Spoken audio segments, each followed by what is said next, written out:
새해부터 한국에 빠져버린 한 여성이 있습니다. 이 여성은 현재 한국의 생활에 너무 만족한 나머지 한국에 정착해서 살고 있는데요. 도대체 한국에 뼈를 묻겠다고 하는 이 여성의 정체는 무엇일까요? 긴 말 하지 않겠습니다. 바로 지금 사연을 들어보겠습니다. 오늘의 사연 시작합니다. 안녕하세요.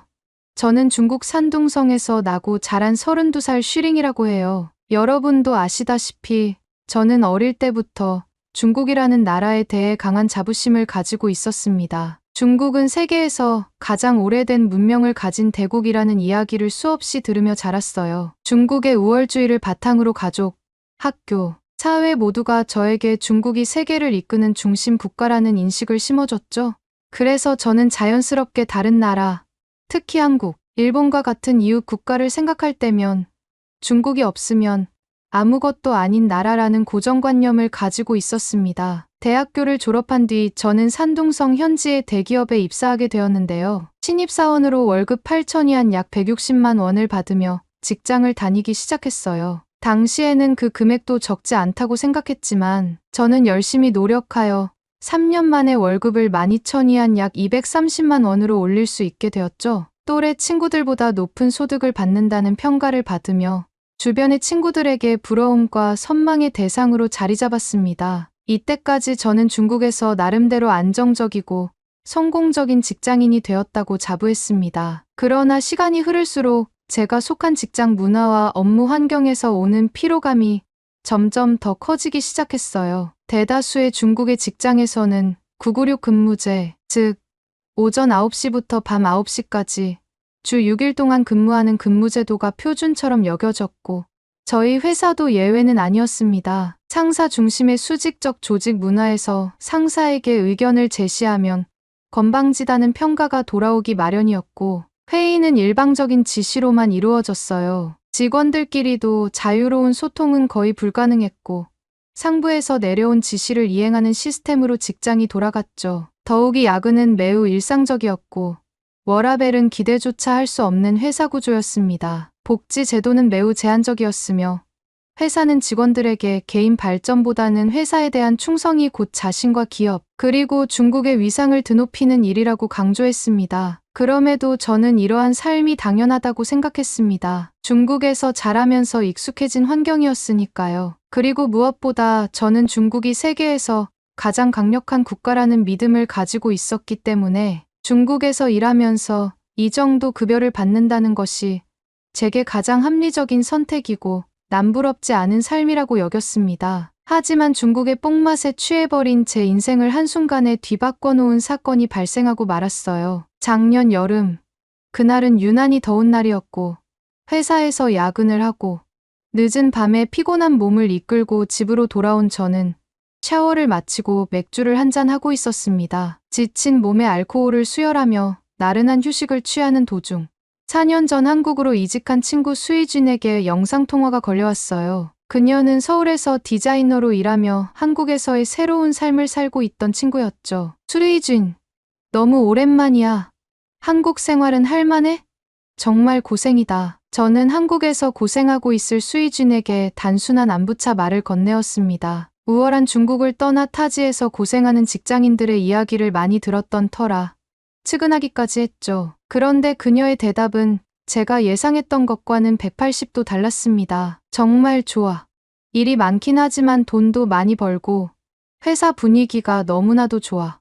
무엇보다 야근 수당도 꼬박꼬박 챙겨주고 휴일이 확실히 보장돼. 쉬링, 너도 한국에 오면 좋겠다. 처음에는 친구의 말을 믿기 어려웠습니다. 저는 한국이 월급이 낮고 강압적인 회식 문화와 야근 강요가 만연하다는 고정관념을 가지고 있었거든요. 그래 봤자 한국이지 라는 생각이 머릿속을 떠나지 않았고 한국이 뭐가 그렇게 대단하다고 라는 의문도 들었습니다. 그러나 수희주는 구체적으로 한국의 직장 생활을 설명하기 시작했습니다. 그녀가 말하기를 한국에서는 신입사원의 월급이 제가 중국에서 받는 월급보다 훨씬 높다고 했습니다. 야근 수당은 철저히 지급되고 주 52시간 근무제로 업무 시간이 법적으로 제한되며 복지 제도도 매우 체계적이라고 했습니다. 심지어 성과급 시스템과 스터디 그룹 지원, 자격증을 취득할 수 있도록 보조해주는 등의 혜택은 제가 다니는 회사와는 비교조차 할 수 없는 수준이었습니다. 그게 정말이야? 나 꼬드기려고 거짓말 하지 마. 저는 믿을 수 없어 그녀에게 되물었고 수희쥐는 웃으며 말했습니다. 처음엔 나도 믿기 힘들었어. 솔직히 말하면 나도 처음 한국에 대해서는 좋지 않게 생각했거든. 아마 지금의 너랑 비슷한 생각이었을 거야. 중국보다 작은 나라가 좋아봤자 얼마나 좋겠어. 라고 생각했어. 그런데 직접 와서 겪어보니 정말 다르더라고. 특히 내가 한 만큼 인정받을 수 있다는 점이 가장 큰 차이야. 저는 그녀에게 다시 물었어요. 수희진, 날 한국으로 꼬드기려고 말하지 말고, 나 부러우라고 말하지 말고 사실을 말해줘. 난 내가 걱정되고 염려돼. 그렇게 작은 나라에서 중국보다 많이 벌고 인정받는다는 게 사실이야? 그러자 수희진은 잠시 있어보라고 말하며 자신의 통장에 지난달에 벌어들인 월급과 성과급을 보여주었습니다. 저는 실제로 화면을 보니 말문이 막혀버렸습니다. 수희쥐는 말했습니다. 쉬링, 내가 너를 친구로서 그만큼 아끼고 너 역시도 뛰어난 실력을 가지고 빛을 보지 못하는 것 같아서 이렇게 연락한 거야. 단순한 안부가 아니라 너의 능력이 인정받는 곳에서 일했으면 하는 바람으로 연락한 거니? 마음 상하지 말고 생각 한번 해봐. 수혜진과 통화를 마무리한 후 저는 머릿속이 복잡해졌습니다. 설마 이렇게나 큰 차이가 있을까?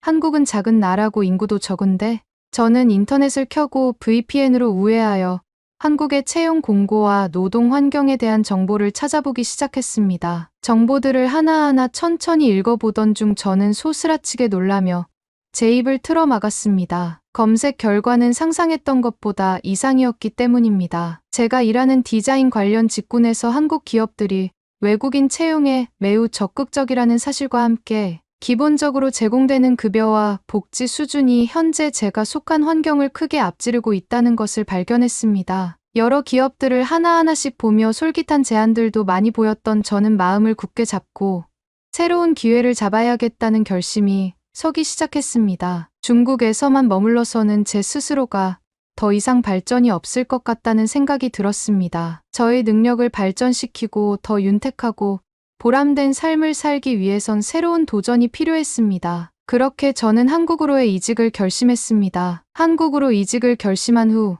제 앞에는 수많은 난관이 기다리고 있었습니다. 먼저 퇴사를 결심했다는 사실을 회사에 알리는 순간부터 예상치 못한 벽에 부딪혔습니다. 제가 팀장님께 퇴사 의사를 전달했을 때 그분은 처음에는 믿지 못하는 듯한 표정을 지으셨습니다. 쉬링, 농담이지.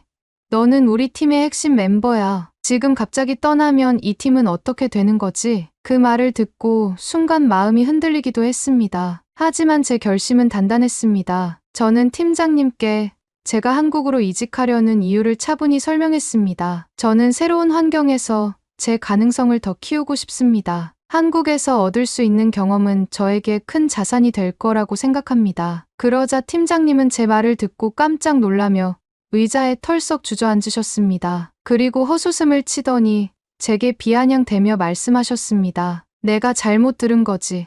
한국이라고? 중국인들 아무나 데리고 일하는 거기를 말하는 거야? 내 경력은 여기에나 있어야 성장하는 거지. 오합지졸들 모아놓은 곳에서 빛나는 게 의미가 있다고 생각해? 정신 차려 쉬링. 한국은 안 돼. 팀장님 방에서 나와 손을 부들부들 떨고 있을 때 팀장님과 이야기를 엿들은 동료들의 반응은 더 심했습니다. 일부 동료들은 저를 비웃으며 말했습니다. 쉬링이 결국 우리보다 작은 나라로 가겠다고.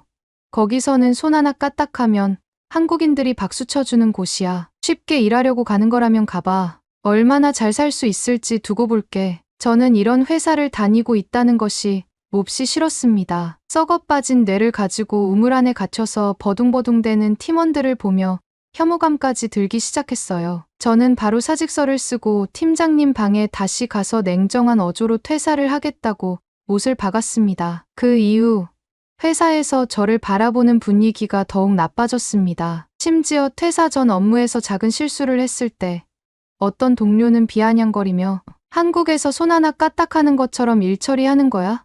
벌써 집중력을 잃었나 보네. 라고 말하기도 했습니다. 저는 온갖 수모를 겪으며 퇴사일이 다가올 때까지 맡은 바 임무는 다해야 한다고 생각했고 묵묵히 제가 맡은 업무를 진행했습니다. 하지만 회사에서의 압박보다 더 심한 압박이 다가왔습니다. 바로 가족과의 대화였습니다. 부모님께 한국으로 이직하려 한다고 말씀드리자 어머니는 눈물을 보이며 이렇게 말하셨습니다. 우리가 널 키운 보람이 이거니? 왜 한국에서 일하려고 하니? 중국에서도 너의 위치면 엄청 잘 살고 있는 위치인데 굳이 모험을 해야 할 이유가 있니? 아버지도 무겁게 한숨을 쉬며 말씀하셨습니다. 한국이 중국을 질투한다는 것은 아니, 중국이 자신들보다 우월하니 그것을 시기 질투해서 온갖 나쁜 짓은 다 한다고 하더라. 너는 중국에서 안정적으로 살아가는 게 얼마나 큰 축복인지 모르는구나. 저는 회사와 가족에게 이 모든 반대와 수모를 마주하면서도 스스로에게 끊임없이 물었습니다. 내 선택이 정말 옳은 걸까? 라는 의문이요. 그러나 한국의 근무 환경과 복지, 그리고 새로운 도전에 대한 설렘은 제 의지를 꺾을 수 없었습니다. 저는 회사의 동료들과 가족에게 등을 진다는 각오를 하며 퇴사를 진행했습니다. 퇴사 후 저는 한국으로 이직하기 위한 준비를 본격적으로 시작했습니다. 첫 번째는 언어 장벽이었습니다. 한국어를 제대로 배우지 않고는 직장에서 소통하는 데 큰 어려움이 있을 것이라 생각했기에 저는 중국에 거주하는 한국인에게 한국어 과외를 받으며 기본 회화를 익히기 시작했습니다. 중국어와 문법이 전혀 다른 한국어 발음과 표현법을 익히는 과정은 쉽지 않다고 생각했지만 생각보다 쉬운 문자 체계를 가지고 있다는 느낌을 받아서 하루하루 새로운 것을 배우며 발전한다는 설렘이 저를 지탱해 주었습니다. 안녕하세요. 감사합니다와 같은 간단한 인사말에서 시작해 점점 더 복잡한 문장을 단기간에 말할 수 있게 되었습니다. 두 번째는 문화 적응이었습니다. 저는 한국 직장 문화를 이해하기 위해 한국어 선생님과 많은 이야기를 나누고 선생님이 추천해주는 관련 서적을 읽으며 한국인의 사고방식과 사회 규범을 배우려고 노력했습니다. 한국은 팀워크를 중시하면서도 개인의 창의성을 존중하는 분위기가 있다는 점에서 중국과는 큰 차이가 있었습니다. 그렇게 저는 한국의 입사 준비를 위해서 지원서를 제출하고 한국을 오가며 여러 디자인 회사의 면접을 보며 한국으로의 새로운 삶을 위한 준비를 차근차근 진행해 나갔습니다. 그러던 어느 날 한국의 한 디자인 회사에서 합격 통보를 받게 되었습니다. 합격 메일에는 제가 여태껏 진행해온 프로젝트에 대한 피드백과 함께 제 가능성을 보고 함께 하자는 형식의 내용이 적혀 있었습니다. 저는 메일을 읽으며 여태껏 이직을 준비하며 겪은 온갖 수모와 비난들이 주마등처럼 스쳐 지나가며 눈에서 눈물이 흘러나왔습니다. 한국에서 거주할 숙소를 계약하고 중국으로 돌아와 한국으로 갈 준비를 하나하나씩 했습니다. 부모님은 여전히 냉담한 반응을 보였지만 저는 제 꿈을 향해 집을 나섰습니다. 모든 준비를 마치고 한국으로 출발한 날, 한국의 직장인으로서 인천공항에 도착했을 때의 기분은 말로 표현할 수 없었습니다. 이직을 위해 드나들던 공항이 더 깨끗해 보이고 체계적으로 보였으며 다국어로 된 안내 표지판과 외국인을 배려한 서비스가 즐비하는 공항에 발을 디디고 있는 제가 너무 대견했습니다. 공항 직원들은 항상 미소를 잃지 않았고 인천공항에 불어오는 활력은 중국에서 겪었던 무거운 짐을 모두 덜어가는 듯 했습니다. 어서 오세요. 필요하신 게 있으시면 언제든 말씀하세요. 공항 직원의 따뜻한 인사에 화답하며 저는 기쁜 마음으로 숙소로 향했습니다. 제가 한국에서 살 집에 도착하고 짐을 풀면서도 흥분되는 감정을 주체할 수 없었습니다. 중국과 다르게 깨끗하고 모던하게 구성되어 있는 집에 짐을 하나 둘 풀면서 한국에서의 삶을 시작하기 위한 준비로 하루를 보냈습니다. 그리고 대망의 첫 출근 날, 회사 정문 앞에서 회사를 바라보며 제 마음을 다잡았습니다. 그리고 회사로 들어가 사무실로 접어드는 순간 저는 깜짝 놀랄 광경을 목격하게 되었습니다. 팀원들은 저를 위해 환영 미팅을 열어주었고 상사는 제게 이렇게 말했습니다. 우리 회사에 입사하게 돼서 진심으로 축하드립니다. 우리는 슈링이 가진 능력을 존중하고 응원할 것입니다. 우리 함께 성장해 나갑시다. 중국에서 한 번도 들어본 적 없는 말이었습니다. 상사의 이런 태도는 제게 큰 용기와 동기를 주었습니다. 한국에서의 직장 생활이 시작되었고 저는 동료들과 소통하며 업무를 하나둘씩 배우기 시작했습니다. 처음 몇 주간 저는 한국 생활에 적응하기 위해 부단히 노력했습니다. 한국어가 아직 완벽하지 않았기 때문에 동료들과의 소통에서 가끔 어려움을 겪기도 했지만 팀원들은 제가 말하는 한국어를 귀 기울여 들어주고 이해하려는 노력을 보여주었습니다. 팀원 중 한 명은 이렇게 말했습니다. 쉬링, 우리는 내가 한국에 온 만큼 내가 여기서 잘 적응할 수 있도록 도와줄 거야. 걱정하지 마. 이런 동료들의 따뜻한 배려는 제가 한국 생활에 점점 익숙해질 수 있는 기반이 되었습니다. 그렇게 저는 점차 새로운 환경에 적응하기 시작했습니다. 한국에서의 직장 생활이 본격적으로 시작되면서 저는 과거 중국에서 경험했던 것과는 전혀 다른 새로운 문화와 방식을 매일같이 느꼈습니다. 특히 한국 회사의 회의 문화는 저를 가장 놀라게 했습니다. 중국에서는 회의가 주로 상사의 지시를 일방적으로 전달하는 자리였고 직원들은 조용히 받아 적기만 했습니다. 그러나 한국에서는 모든 직원이 회의 중 자유롭게 의견을 제시할 수 있었습니다. 첫 번째 회의에 참석했을 때 저는 분위기에 압도되었습니다. 팀원들은 각자의 아이디어를 적극적으로 발표하며 서로의 의견을 경청하고 논의하는 모습을 보였습니다. 쉬링 씨, 이 부분에 대한 의견이 있으신가요? 갑작스러운 질문에 당황했지만 저는 용기를 내어 간단한 아이디어를 제시했습니다. 놀랍게도 팀원들은 제 말을 진지하게 받아들였고 그 아이디어가 실제 프로젝트에 반영되었습니다. 좋은 아이디어네요. 이 방향으로 추가적으로 논의해 볼게요. 팀장이 미소를 지으며 제 의견을 칭찬했을 때 저는 큰 자신감을 얻었습니다. 중국에서는 상사 앞에서 말을 꺼내기조차 조심스러웠던 저에게 이런 수평적인 소통 문화는 새로운 세계를 경험하는 듯한 충격이었습니다. 그렇게 한국에서의 회사 생활에 적응을 하고 있을 무렵 저는 휴대폰 화면을 보고 뒤로 나자빠져 버릴 정도로 충격적인 일이 발생했습니다. 바로 첫 월급이었죠. 한국에서의 한 달을 마무리하고 첫 월급 정산을 받았을 때가 아직도 생생합니다. 세금 제외 후 약 400만 원, 중국 돈으로 환산하면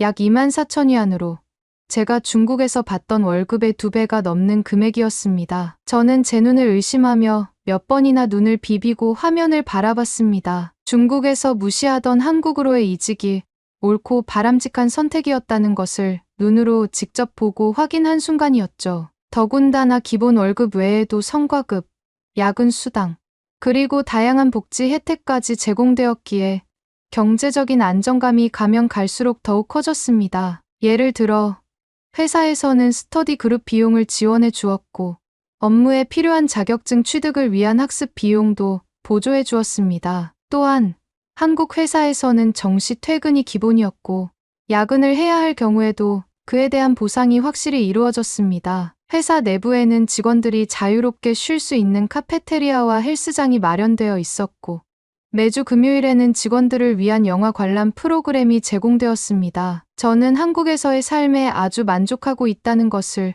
중국에 있는 사람들에게 보란듯이 자랑하고 싶었습니다. SNS에는 한국에서의 생활에 만족하는 사진과 동영상을 업로드하였고 부모님에게는 용돈을 보내드리며 한국으로의 이직이 틀리지 않았다는 것을 증명했습니다. 부모님은 제가 사는 삶에 만족하는 모습을 보시곤 자신들의 생각이 틀렸다는 것을 인정하고 저를 응원해주기 시작했습니다. 저는 그렇게 한국에서의 생활에 점차 물들어가고 있었습니다. 특히 첫 번째 프로젝트는 글로벌 클라이언트를 위한 UI/UX 디자인 작업이었습니다. 팀원들과 협력하며 다양한 의견을 교환했고 제가 제안한 색상 팔레트와 인터페이스 구조는 클라이언트에게 큰 호평을 받았죠. 쉬링, 어떻게 이런 디자인을 할 수가 있죠? 정말 훌륭한 제안이에요. 이런 피드백은 제게 직업적 성취감을 주었고 한국에서의 선택이 옳았음을 확신하게 만들었습니다. 한편 업무 외에도 한국의 직장 문화는 저를 감동시켰습니다. 그중 가장 대표적인 예로 팀원들과의 회식 자리였습니다. 팀원들과의 회식 자리에서는 직원 한 명 한 명의 취향과 의견이 존중되었습니다. 쉬링 씨, 어떤 음식을 좋아해요? 오늘은 우리 쉬링 씨가 좋아하는 걸로 먹죠. 저는 제 귀를 의심했어요. 중국에서는 회식이 상사의 취향에 따라 결정되고 강압적인 음주 문화가 흔했지만 한국에서는 그런 분위기를 눈씻고 찾아봐도 찾아볼 수 없었기 때문이었죠. 회식이 단순히 업무의 연장이 아니라 팀원들과 친밀해지는 자리로 운영이 된다는 점이 새삼 놀라웠습니다. 그리고 한국에서의 근무 환경은 단순히 편리함을 넘어서 개인의 성장을 지원하는 시스템으로 이루어진 문화도 인상 깊었습니다. 직원들은 업무 외에도 자기 개발에 적극적으로 참여했습니다. 퇴근 후 영어 스터디에 참여하거나 마케팅 강의를 듣는 동료들을 보며 저는 큰 자극을 받았습니다. 쉬링 씨는 배우고 싶은 스터디 없어요? 새로운 것을 배우는 건 항상 유익하잖아요. 동료의 제안에 저는 몇몇 스터디에 참여하기 시작했고, 동료들과 친밀해지며 자기 개발을 하다 보니 회사 생활과 제 능력 향상에 더 큰 도움이 되었습니다. 이런 모든 경험들은 제가 중국에서 가졌던 한국에 대한 고정관념을 완전히 뒤집어 놓았습니다. 중국에서는 한국은 중국의 경제에 의존하는 작은 나라라는 인식이 강합니다. 또한 한국 직장인들은 낮은 월급과 빚더미 속에서 살아간다는 잘못된 편견도 가지고 있죠. 하지만 실제로 한국에서 경험한 직장 생활은 그와 정반대였습니다. 한국 직장인들은 경제적으로 여유로운 삶을 누리고 있었고, 그들의 세련된 모습은 저를 매번 놀라게 했습니다. 회식 자리에서 동료들이 명품 의류를 입고 고가의 시계를 차고 있는 모습은 저에게 문화적 충격이었습니다. 한국 직장인들은 정말 멋지게 살고 있구나. 이제는 한국이 단순히 경제적으로 발전한 나라를 넘어 삶의 질을 높이는 데 있어서도 선진국이라는 것을 몸소 체감하게 되었습니다. 그러던 중 제게 잊지 못할 사건이 터지고야 말았습니다. 프랑스 본사와 협력하는 국제 프로젝트를 진행하게 되었는데 한국이 아닌 제3국이 함께하는 프로젝트다 보니 저는 많이 위축되었습니다. 프랑스어도 할 줄 몰랐고 영어도 능통하지 않았죠. 과연 제가 이 프로젝트에 함께한다면 잘할 수 있을까? 라는 의문이 제 머리를 온통 휘감기 시작했습니다. 하지만 저는 여기서 한국 직장인들의 전문성과 체계적인 업무 태도를 더욱 깊이 이해하게 되었습니다. 동료 중 한 명이 본사 담당자와 유창한 영어로 협의하며 프로젝트를 이끌어가는 모습을 보며 한국 직장 문화의 강점을 실감했습니다. 쉬링 씨, 이런 글로벌 프로젝트는 처음이죠. 어려운 점이 있으면 언제든 물어보세요. 누구나 처음엔 낯설기 마련이니까요. 걱정 말고 함께 해봐요. 할 수 있어요. 동료의 이 한마디는 제게 큰 위로와 용기를 주었습니다. 한국의 근무 환경은 저를 단순히 외국인 직원으로 대하는 것이 아니라 한 사람의 동료로 존중해주는 점에서 중국과 큰 차이가 있었습니다. 과거 중국에서의 경험과 비교하며 저는 점차 한국의 장점을 깨닫게 되었습니다. 이 프로젝트는 클라이언트의 까다로운 요구를 충족시키기 위해 다양한 디자인과 기술을 통합해야 했고, 시간과 세부사항의 관리가 매우 중요했습니다. 저는 팀원들과 함께 디자인 초기 단계부터 클라이언트의 요구사항을 분석하고 사용자 경험을 최적화할 방법을 논의했습니다. 특히 저는 UI/UX 최적화와 관련된 몇 가지 아이디어를 제안했고, 이를 바탕으로 인터페이스의 직관성과 사용자 친화성을 높였습니다. 프로젝트의 마지막 단계에서는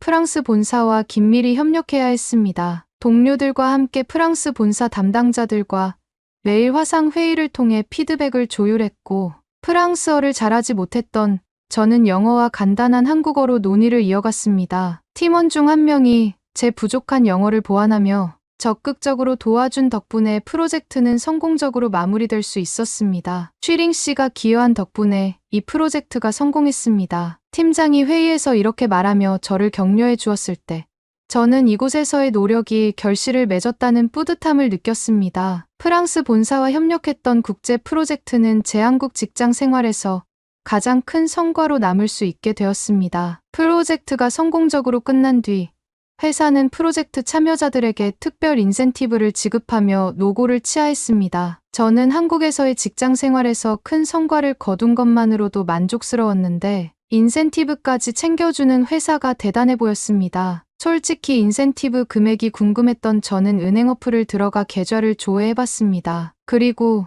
저는 입에 거품을 물 만큼 놀라며 저도 모르게 깍 하고 소리를 질러버렸습니다. 제가 받은 인센티브는 300만 원으로 중국 돈으로 환산하면 약 14,000위안에 해당했습니다. 제 월급에 비해 추가로 60%에 가까운 금액을 받은 셈이었습니다. 인센티브를 손에 쥔 순간 손발이 오들오들 떨리며 흥분을 감추지 못했습니다. 저는 한국의 기업 문화가 성과를 얼마나 공정하게 보상하는지를 뼈저리게 실감했습니다. 팀원들과 함께 축하 자리를 가지며 한국 직장 문화의 따뜻함을 다시 한번 느낄 수 있었습니다. 슈링 씨, 이번 프로젝트 덕분에 우리 팀이 큰 성과를 냈어요. 이건 슈링 씨의 공헌 없이는 불가능했을 거예요. 이 말을 들으며 저는 진정으로 한국의 직장 문화에 녹아들고 있다는 느낌을 받았습니다. 프로젝트가 끝난 후 한국으로의 이직을 추천해준 친구 수희준과 만날 기회가 생겼습니다. 우리는 서울의 한 카페에서 만났고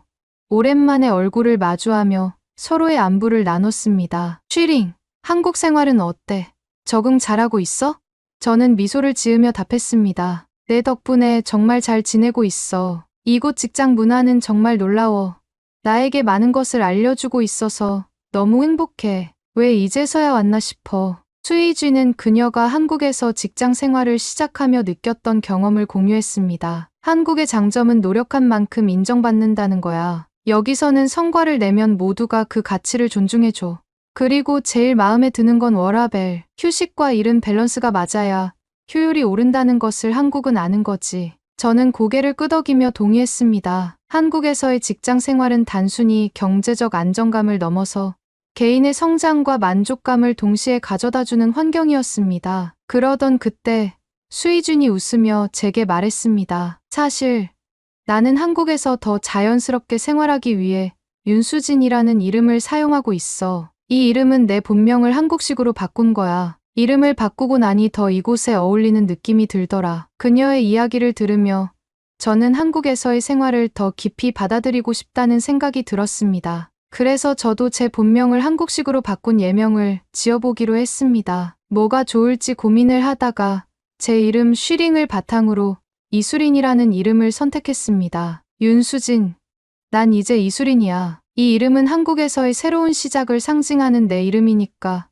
그렇게 불러줘 윤수진. 수희쥐는 밝게 웃으며 말했습니다. 그래 수린아, 너도 곧 이곳이 고향처럼 느껴질 거야. 한국은 노력하는 사람들에게 정말 많은 기회를 주는 곳이니까. 저는 이제 한국에서의 삶이 단순히 직장 생활의 일부가 아니라 제 인생의 중요한 장이 되었다고 느낍니다. 제 한국식 이름 이수리는 저에게 새로운 목표와 책임감을 심어줍니다. 저는 이곳에서 배운 것들을 바탕으로 더 많은 성과를 이루고 제 자신뿐 아니라 제가 속한 팀과 회사, 그리고 한국 사회에 기여하고 싶습니다. 전 수희준, 현 윤수진과의 대화를 마친 뒤 저는 서울의 야경을 보며 앞으로의 목표를 다시 마음속에 새겼습니다. 이곳에서 더 많은 도전과 기회를 만들어가며 제가 가진 모든 가능성을 펼쳐보고 싶습니다. 이제 저는 과거의 편견을 넘어서 한국에서의 삶에 완전히 만족하며 살아가고 있습니다. 한국은 저에게 새로운 시작을 선물한 나라입니다. 그리고 이곳에서의 경험은 앞으로도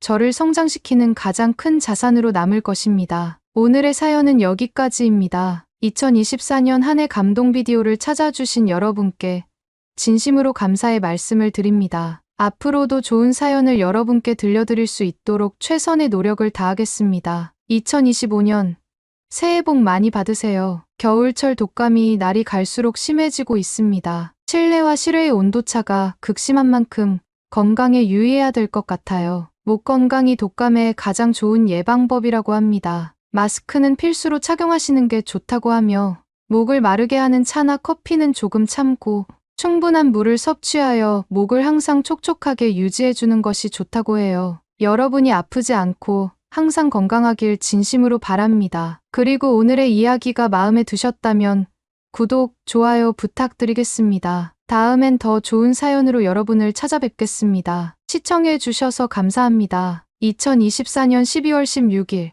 전 세계과학계는 남극의 한국장보고기지에서 전해진 새로운 발견에 집중했습니다. 하지만 그 발표가 있기 전 오늘의 주인공의 삶은 이미 극지 연구와 깊이 연결되어 있었는데요. 남극에서의 역사를 새길 만한 최초 발견의 현장에서 경험한 이야기를 여러분과 나누고 싶다고 합니다. 바로 지금 이야기를 시작하겠습니다. 안녕하세요.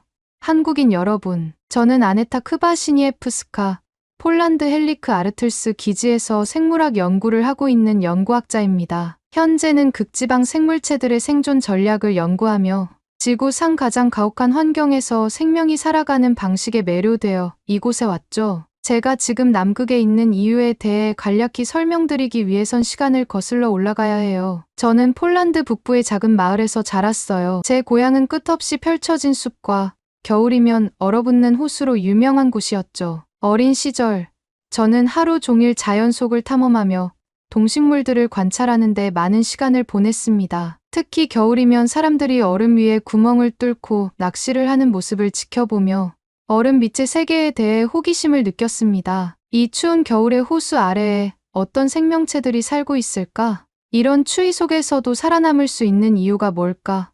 라는 생각은 저를 자연과 생명에 빠져들게 했습니다. 시간이 지나면서 저는 자연을 관찰하는 단순한 즐거움을 넘어 그 안에 숨겨진 생명의 비밀을 풀어내고 싶다는 열망을 키웠습니다. 생명이라는 모든 살아 숨쉬는 것에 대한 놀라움과 경이로움은 제 호기심을 더욱 자극시켰죠. 저는 바르샤바 대학교에 진학하여 생물학을 전공했습니다. 대학교 시절, 저는 극지방 생물학에 대해 처음으로 접하게 되었고, 북극과 남극의 극한 환경에서 생명이 어떻게 적응하고 살아가는지에 대해 더 깊은 관심을 갖게 되었습니다. 교수님이 진행하시던 극한 환경 생태계의 적응 메커니즘 강의는 제가 극지 연구로의 눈을 뜨게 해주고 제가 이루고 싶은 꿈을 구체화하는 데 큰 영감을 주었습니다. 그리고 2학년 여름, 제 인생의 시작점이 된 사건이 벌어졌습니다. 저는 노르웨이 트롬스의 대학교와 협력하여 진행된 국제 연구 프로젝트인 북극 생명체와 환경 변화에 참여할 기회를 얻게 되었습니다. 프로젝트는 노르웨이 스발바르 제도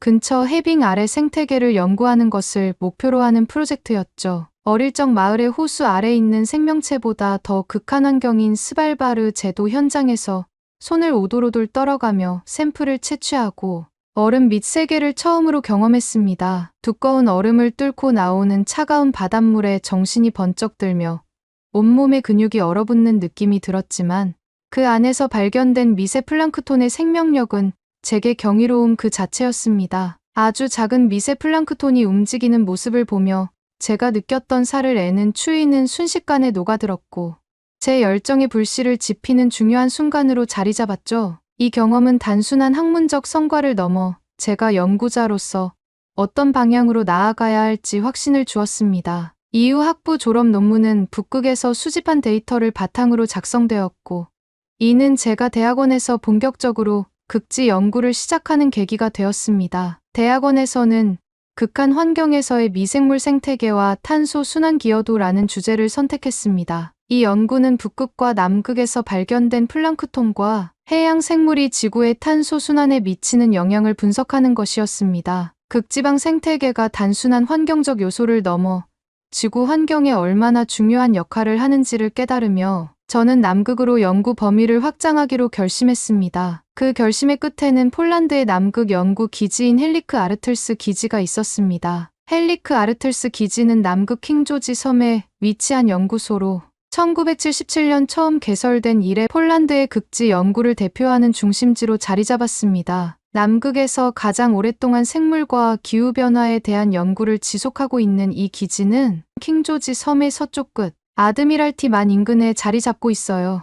헬리크 아르틀스 기지는 전략적으로도 엄청 중요한 위치에 있습니다. 아드미랄티 만은 해양 생태계의 생물 다양성이 풍부한 곳으로 남극 생물학 연구의 핵심 지역 중 하나입니다. 주변 해안과 해빙 지역은 크릴, 남극 은어, 그리고 다양한 플랑크톤이 서식하는 생태계로 유명하며 극지 환경 변화가 생물들에게 어떤 영향을 미치는지 연구하는 데 이상적인 환경을 제공하죠. 기지는 약 40명의 연구자와 지원 인력을 수용할 수 있으며 다양한 과학 장비와 시설을 갖추고 있습니다. 주요 연구 분야는 해양 생태학, 대기 과학, 지질학, 빙하학 등으로 특히 남극 해빙과 주변 생태계의 상호작용을 분석하는 데 중점을 두고 있습니다. 실내 실험실 외에도 기지는 현장 연구를 위해 소형 보트와 이동형 연구 장비를 지원하며 극지 생물학과 환경 연구에 필요한 데이터 수집 능력을 갖추고 있습니다. 저희 헬리크 아르틀스 기지는 여러 국제 기지들과 긴밀히 협력하며 특히 남극 조약 체제 아래에서 환경 보존 및 과학 협력을 강화하는 데 기여하고 있습니다. 주변에는 칠레, 아르헨티나, 한국, 러시아 등 다른 나라들의 연구 기지가 위치해 있어 다양한 국적의 연구자들과의 협업이 활발히 이루어집니다. 2022년 제가 처음 헬리크 기지로 파견 지원이 떨어졌을 때 저는 기대감과 우려가 마구 섞여 이리저리 버무려지고 있었습니다. 그 이유는 바로 남극으로 가는 여정이 만만치 않았기 때문이었죠. 기지로 이동하기 위해서는 먼저 바르샤바에서 칠레 푼타 아레나스로 비행기를 타고 이동합니다. 푼타 아레나스는 남극으로 가는 주요 관문 중 하나로 이곳에서 남극 킹조지 섬까지 가는 항공편이 운항됩니다. 푼타 아레나스에서 약 3시간 비행 후 저는 남극의 프레이 기지에 도착하게 되죠. 프레이 기지는 킹조지 섬에 위치한 주요 남극 기지 중 하나로 주변의 여러 나라 기지들과 연결되어 있습니다. 프레이 기지에 도착한 뒤 저는 소형 헬리콥터를 타고 헬리크 아르틀스 기지로 이동했습니다. 오랜 비행과 환승을 경험하며 내가 이렇게까지 살아야 하나 라는 생각이 들기도 했습니다. 당장 비행기를 돌려 따뜻한 집으로 돌아가고 싶다는 생각도 했죠. 하지만 헬리콥터로 이동하며 눈앞에 믿을 수 없는 남극의 광활한 빙하와 끝없이 펼쳐진 하얀 대지가 보이기 시작할 때 저는 경이로운 감정이 느껴지기 시작했습니다. 오랜 고난과 고통 끝에 찾아오는 햇살처럼 헬리크 기지가 모습을 보일 때 이 순간을 위해 제가 살아왔구나 하는 생각이 들며 감정이 북받쳐 올라오기 시작했죠. 마치 남극에서 연구를 시작하게 된 여정의 절정을 의미하는 듯했습니다. 헬리크 아르틀스 기지에 도착했을 때 저는 차가운 공기를 마시며 이곳이 제가 앞으로 탐험할 세계라는 것을 실감했습니다. 흰 설원과 푸른 얼음으로 뒤덮인 대지, 그리고 그 아래 숨겨진 생명의 이야기가 저를 기다리고 있었습니다. 2024년 초 헬리크 아르틀스 기지에서 연구를 진행하던 중 저는 동료들과 함께 남극 생태계에 관한 최신 연구 동향을 공유하는 회의에 참석했습니다. 그 자리에서 소개된 한국의 연구 프로젝트는 저의 시선을 단번에 사로잡았습니다. 한국 세종과학기지 예하 장보고 기지에서 남극 해빙 아래 심해 생태계를 직접 조사하려는 계획을 발표한 것이었습니다. 지금까지 남극의 심해 생태계 조사는 대부분 간접적인 방식으로 이루어졌습니다. 초음파, 입체 시뮬레이션 레이더 등을 사용해 데이터를 수집하고 이를 기반으로 모델을 구축해 안전한 방법으로 샘플을 채취해서 분석하는 것이 일반적이었습니다. 하지만 한국 연구팀은 남극 해빙을 직접 천공해 그 아래에 있는 생태계를 물리적으로 관찰하고 기록하겠다는 야심찬 계획을 세웠습니다. 이 발표를 들으며 저는 가슴이 두근거렸습니다. 실제로 해빙 아래를 직접 들어가서 관찰하다니. 그들은 어떻게 이런 계획을 실행할 수 있는 걸까? 얼음층을 뚫고 관찰한다는 것은 단순히 기술적인 문제가 아니라 환경 보존과 안전성까지 고려해야 하는 복잡한 문제였습니다. 그러나 제 흥분과 달리 헬리크 아르틀스 기지의 많은 동료들은 이 계획에 대해 회의적인 반응을 보였습니다. 빙하가 얼마나 두꺼운지 알기나 하나? 천공 작업 중에 균열이라도 생기면 기지 전체가 위험해질 수도 있는데 너무 무분별한 계획 같아. 작은 구멍 하나가 생태계를 악화시킬 가능성이 더 커.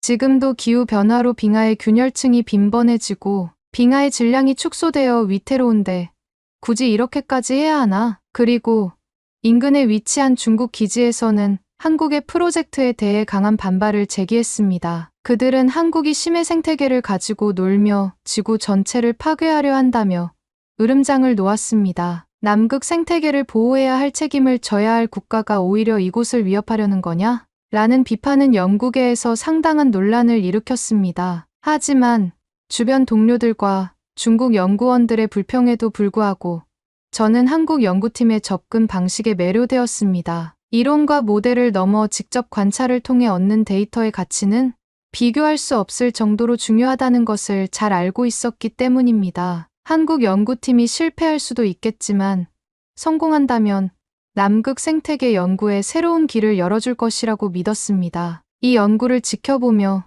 저는 자연스럽게 얼음 군집의 첫 학계 보고로 거슬러 올라갔습니다. 얼음 군집의 존재가 학계에 처음 보고된 것은 1905년 영국의 남극 탐사 프로젝트인 디스커버리 탐험을 통해서였습니다. 이 탐험은 1901년부터 1904년까지 진행되었으며 탐험대를 이끈 사람은 로버트 펠컨 스콧이었습니다. 디스커버리 탐험은 남극 대륙의 지리적, 물리적 특징을 기록하며 인류의 초기 남극 탐사 역사를 열었습니다. 당시 탐험대는 남극 해빙 아래에서 독특한 얼음 구조를 발견하고 이를 기록했습니다. 그러나 이 구조가 생태계와 관련이 있을 것이라는 생각은 하지 못했습니다. 그들은 단순히 얼음층의 형성과 물리적 특징을 연구하는 데 그쳤습니다. 탐험이 끝난 후 발표된 보고서인 HMS 디스커버리 항해의 과학적 성과 보고서에는 이 얼음 구조가 해빙 조각들이 바닷물과 섞여 복잡하게 형성된 것이라는 내용이 담겨 있었습니다. 그러나 당시에는 기술의 한계로 인해 얼음 구조 내부를 자세히 조사하지 못했으며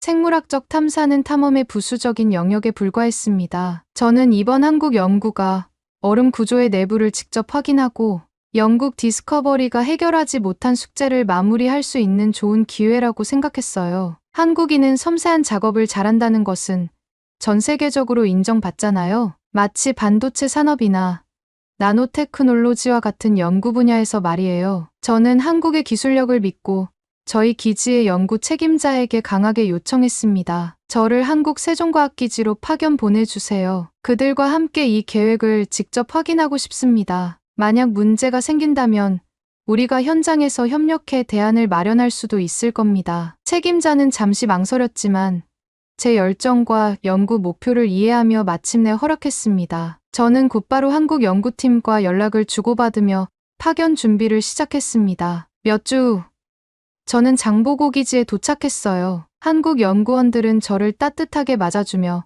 연구 프로젝트의 구체적인 진행 상황과 장비에 대해 설명해 주었습니다. 특히 얼음을 천공하는 데 사용될 정밀 장비는 저를 놀라게 했습니다. 이 장비는 기압 변화와 온도 상승을 최소화하며 빙하 균열 가능성을 억제하도록 설계되었더라고요. 장보고 기지의 연구원들은 저에게 기술적 안정성과 환경 보존을 동시에 고려한 계획을 상세히 설명했습니다. 저는 그들의 신중한 접근 방식과 과학적 열정에 깊은 감명을 받았습니다. 그들은 단순히 관찰 데이터를 얻는 것뿐 아니라 남극 생태계를 보존하며 연구를 진행하는 데 전념하고 있었습니다. 드디어 대망의 프로젝트가 본격적으로 시작되었습니다. 3m 두께의 거대한 해빙을 뚫는 작업은 예상보다 더 신중하고 느린 속도로 진행되었습니다. 연구팀은 극도로 민감한 장비를 사용해 빙하에 가해지는 압력과 진동을 실시간으로 모니터링하며 균열 가능성을 최소화하기 위해 노력했습니다. 남극의 바람은 기온을 급격히 떨어뜨렸고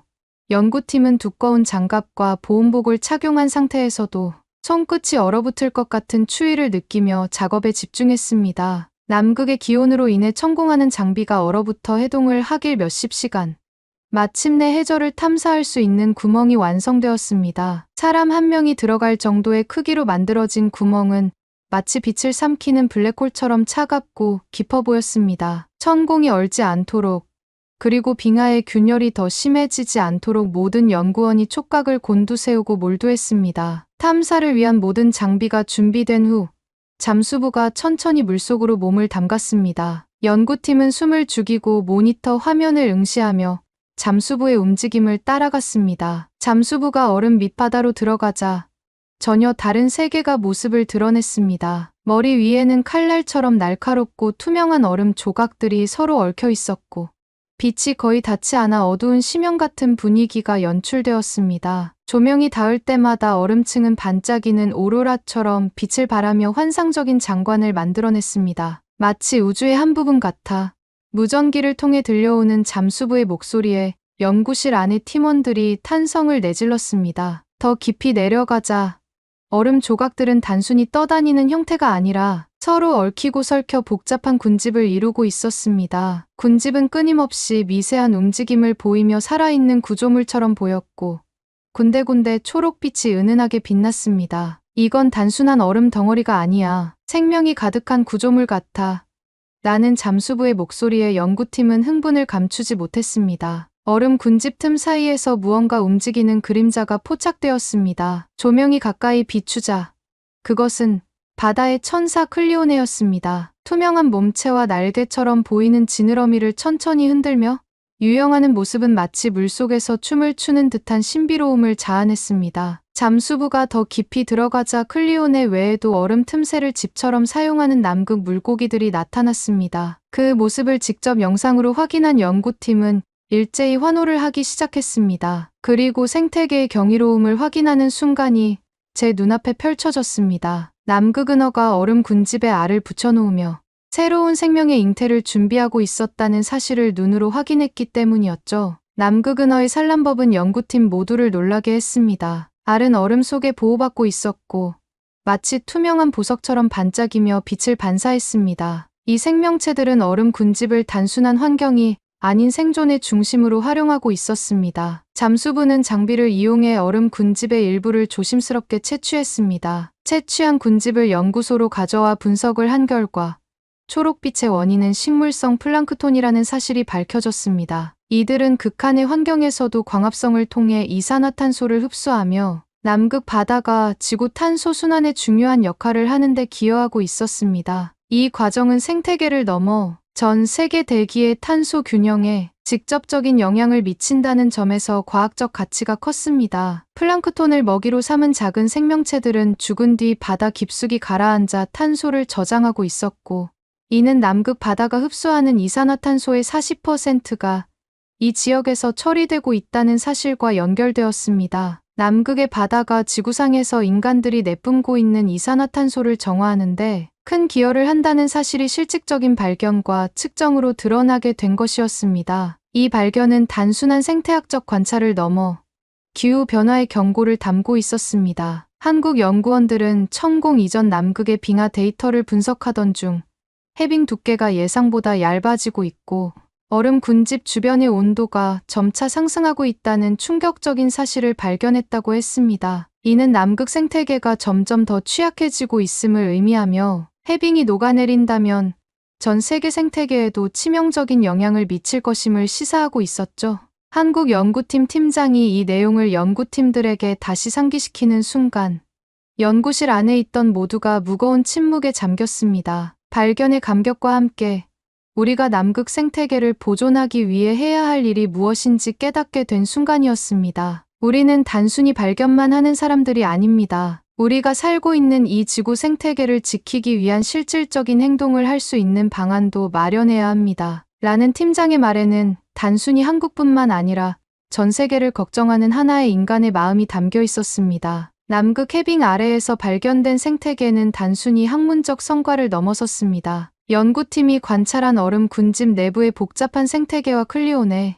남극 은어의 생존 방식은 지구 생태계 연구의 새로운 장을 열었습니다. 연구 결과가 발표된 지 불과 몇 시간 만에 전 세계 언론이 한국 장보고 기지의 성과를 앞다투어 보도했습니다. CNN, BBC, NHK 등 세계적인 언론사들이 긴급 뉴스를 내보냈습니다. 남극 해빙 아래에서 드러난 신비로운 생명체의 세계, 한국이 발견, 한국 연구팀, 기후변화 연구의 새로운 희망을 제시하다. 심지어 한 외신은 한국의 발견을 이렇게 평가했습니다. 한국, 지구 탄소 순환 연구에 있어 코페르니쿠스적 전환. 이 발견은 단순히 학술적 기여를 넘어 인류가 기후변화에 대응하기 위해 어떤 행동을 취해야 하는지를 재고하게 만들었습니다. SNS와 온라인 커뮤니티에서도 큰 반향을 일으켰습니다. 한국 연구팀의 발표 장면이 담긴 영상은 전 세계적으로 수백만 회의 조회수를 기록하며 화제가 되었습니다. 한 트위터 사용자는 이렇게 말했습니다. 이 발견은 마치 우리가 지구라는 행성의 또 다른 심장을 발견한 것 같다.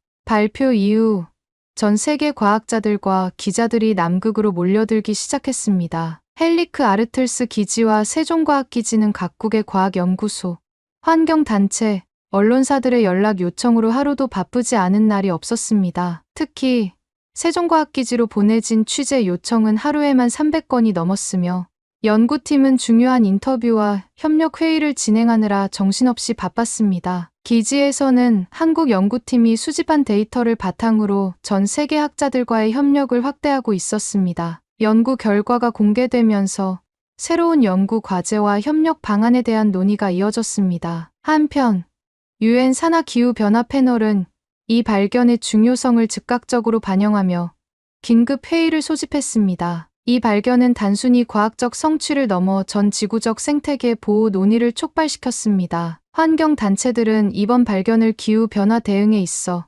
새로운 출발점으로 삼아야 한다고 주장했습니다. 특히 남극 해빙이 녹아내리며 지구 생태계가 직면할 위기와 이를 해결하기 위한 국제 협력의 필요성이 더욱 강조되었습니다. 한국 연구팀의 발견은 또한 생명공학과 산업계에서도 주목을 받았습니다. 극한 환경에서 생존하는 남극 생명체들의 특성이 새로운 의약품 개발과 생체 모방 기술의 발전 가능성을 열어줄 것이라는 기대가 높아졌습니다. 한 과학 전문 매체는 이렇게 평가했습니다. 남극 얼음 군집의 발견은 인류가 지구 환경을 이해하고 이를 지키기 위해 어떤 행동을 취해야 하는지 보여주는 가장 강력한 메시지다. 연구팀은 전 세계의 관심과 기대 속에서 다시 한번 책임의 무게를 느꼈습니다. 한국장보고기지의 팀장은 인터뷰에서 이렇게 말했습니다. 우리가 발견한 이 생태계는 남극이라는 공간의 신비를 넘어서 지구 생태계가 얼마나 정교하고 중요한 균형을 이루고 있는지 보여줍니다. 앞으로도 남극 해빙 생태계 보호와 기후변화 대응 방안을 모색하기 위해 전 세계 연구자들과 협력할 것입니다. 전 세계의 시선이 집중되는 가운데 한국의 연구팀은 자신들이 시작한 연구가 앞으로 인류가 나아가야 할 방향을 제시할 수 있기를 간절히 바랐습니다. 남극 해빙 아래에서 펼쳐진 신비로운 생태계를 직접 관찰하며 저는 한 가지를 깨달았습니다. 한국 연구팀이 이루어낸 이 발견은 단순히 과학적 성취에 그치지 않는다는 것입니다. 이들은 남극이라는 극한의 환경에서도 흔들리지 않는 열정과 치밀한 계획으로 전 세계 과학자들이 꿈꾸던 일을 현실로 만들어냈습니다. 올해 초 계획을 발표했을 때 모든 남극의 과학기지의 연구원들은 불안함과 비난, 부정적인 여론을 나타내었지만 한국은 이것을 보란듯이 해내었습니다. 한국 연구팀과 함께하면서 저는 그들의 과학을 대하는 태도와 책임감에 깊이 감명받았습니다. 그들은 한순간도 자신들이 하는 일이 지구 전체에 미칠 영향을 간과하지 않았습니다. 천공 작업을 진행할 때에도 생태계에 미칠 영향을 끊임없이 분석했고, 데이터를 수집하는 동안에도 환경 보호를 최우선으로 생각했습니다. 특히 놀라웠던 것은 한국팀의 협력 정신이었습니다. 그들은 자신들의 기술력과 연구 결과를 독점하려 하지 않았습니다. 오히려 전 세계와 공유하며 남극 생태계를 지키기 위한 공동의 노력을 제안했습니다. 이런 자세야말로 지구를 위한 과학이 어떤 방향으로 나아가야 하는지를 보여주는 모범이라고 생각합니다. 한국의 발견은 단순히 남극 생태계에 관한 지식을 넓히는 데 그치지 않았습니다. 이 발견은 전 세계의 기후 변화와 생태계 보존의 중요성을 다시 한번 일깨웠고, 이를 위해 우리 모두가 힘을 모아야 한다는 메시지를 전달했습니다. 제가 한국 연구팀과 함께하며 가장 크게 배운 것은 과학적 도전과 인간적인 겸손이 어떻게 조화를 이루는지였습니다. 한국의 연구원들은 자신들의 성취를 자랑하기보다 이를 통해 우리가 무엇을 해야 할지를 고민했습니다. 저는 그들의 태도를 보며 과학이 단순히 발견에 그치는 것이 아니라 인류와 자연을 잇는 다리가 되어야 한다는 것을 다시금 깨달았습니다. 한국의 발견은 새로운 시작입니다. 저는 이 발견이 전 세계 연구자들이 힘을 합쳐 지구 생태계를 이해하고 보호하는 데 있어 중요한 초석이 될 것이라고 확신합니다. 폴란드 헬리크 아르틀스 기지에서 연구하는 저 역시 한국 연구팀과 지속적으로 협력하며 남극 생태계 보존과 지구 환경 보호를 위해 제 모든 노력을 기울일 것입니다. 제가 남극에서 발견한 것은 단순히 얼음 및 생태계의 신비가 아니었습니다. 그것은 인간의 열정과 협력이 얼마나 위대한 결과를 만들어낼 수 있는지를 보여주는 산증거였습니다. 한국은 그 가능성을 증명해 보였고, 이제 우리가 함께 걸어야 할 길을 제시했습니다. 여러분, 한국 연구팀이 보여준 열정과 헌신은 단순히 과학계의 이야기가 아닙니다. 그것은 모든 인류에게 주어진 책임과 희망의 상징입니다. 앞으로도 한국과 함께 더 나은 지구를 만들기 위해 최선을 다하겠다는 약속을 드립니다. 우리는 오늘 작은 생태계를 발견했지만 그 안에는 우리가 지켜야 할 지구의 미래가 담겨 있습니다. 한국과의 협력은 더 나은 세상을 만드는 가장 강력한 열쇠가 될 것입니다. 한국 연구팀의 위대한 성취에 깊은 존경과 감사를 표하며 이 이야기를 마무리합니다. 감사합니다. 오늘의 사연은 여기까지입니다. 한국의 위대한 최초 발견. 저도 가슴이 뭉클해집니다. 요즘 날씨가 더 추워지기 시작하면서 독감을 앓는 분들이 많아지고 있다고 합니다. 추운 겨울에 기관지로 들어오는 차가운 공기가 원인이라고 하는데요. 차가운 외부 공기를 막아주는 마스크 착용과 올바른 손 씻기가 중요하다고 말합니다. 그리고 건조한 내부 공기의 습도도 중요하다고 하는데요. 여러분이 아프지 않고 항상 건강하길 진심으로 바랍니다. 그리고 오늘의 이야기가 마음에 드셨다면 구독, 좋아요 부탁드리겠습니다. 다음엔 더 좋은 사연으로 여러분을 찾아뵙겠습니다. 시청해 주셔서 감사합니다.